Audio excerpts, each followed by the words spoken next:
নমস্কার বন্ধুরা, আজ আমি ঘরোয়া খুব কম তেল মশলা দিয়ে বিরিয়ানি বানিয়ে আপনাদের দেখাবো। প্রথমে বিরিয়ানি মশলাটা আমি বানিয়ে নেব। বিরিয়ানি মশলার মধ্যে সব কিছুই আছে, যেমন মরিচ, সাজিরে, দারচিনি, লবঙ্গ, এলাচ, স্টার অ্যানিস, জয়িত্রী, জায়ফল। মশলাগুলো শুকনো খোলায় ভেজে আমি মিক্সিতে গুঁড়িয়ে নেব। এরপর একটা কড়াইয়ের মধ্যে সাদা তেল আর ঘি মিশিয়ে, দেখুন খুবই অল্প পরিমাণ দিয়েছি, গরম মশলা ফোড়ন দিয়ে দিলাম। এরপর পেঁয়াজগুলো একটু লাল করে ভেজে নেব। পেঁয়াজের সঙ্গে আলুটাও ভেজে নেব।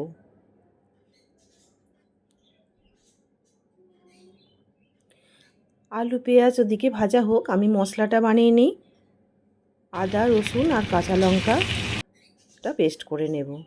এরপর মুরগির মাংসটা আলু পেঁয়াজের সঙ্গে একটু ভেজে নেব।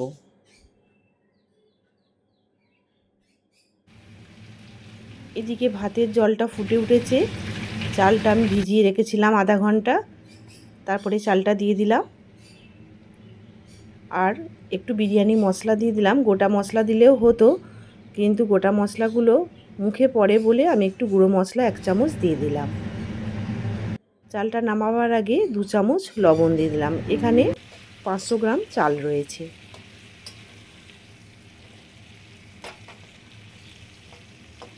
মাংসটা একটু ভাজা ভাজা হয়ে এলে বেটে রাখা মশলাটা দিয়ে দিলাম। মশলা ধুয়ে জলটা দিয়ে দিলাম, দিয়ে কষিয়ে নেব। লবণ দিয়ে দেব পরিমাণ মতো, আর কাশ্মীরি লঙ্কা গুঁড়ো দিয়ে দেব।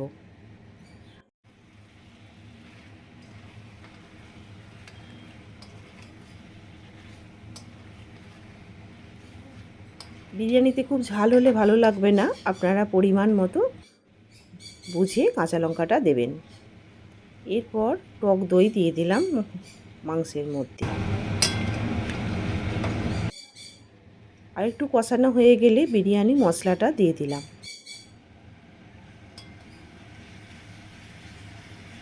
আমি 2 চামচ গোলাপ জল, 2 চামচ কেওড়া জল আর দুধ 4 থেকে 4 ফোঁটা মিঠা আতর একসঙ্গে মিশিয়ে রেখেছিলাম, এই সমস্তটা মাংসের মধ্যে দিয়ে দিলাম।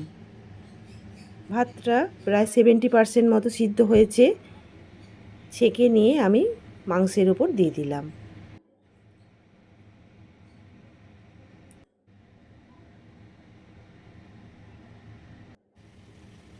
সব ভাতটা দেয়া হয়ে গেলে এবার আমি ওপর থেকে ঘি ছড়িয়ে দেব।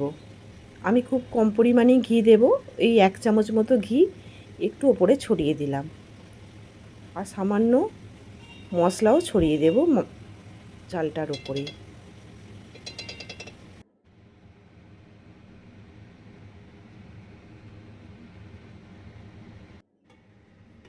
এবার ঢেকে 20 মিনিট রেখে দেব। এদিকে আমি চাটনিটা বানিয়ে নেব। ধনেপাতা, পুদিনা পাতা, সামান্য চিনি, সামান্য লবণ আর লেবুর রস দিয়ে স্যালাডের ওপর চাটনিটা ছড়িয়ে দেব।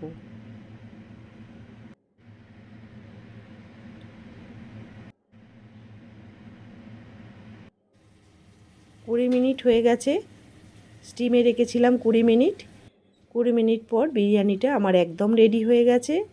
আর ঘরোয়া বিরিয়ানি খুবই হেলদি, খুবই টেস্টি হয়, আপনারা ট্রাই করতে পারেন। সম্পূর্ণ ভিডিওটা যদি আপনাদের ভালো লেগে থাকে আপনারা জানাবেন। আপনারা ভালো থাকবেন, সুস্থ থাকবেন আর আগামী দিনগুলো খুব আনন্দের সঙ্গে কাটাবেন। নমস্কার।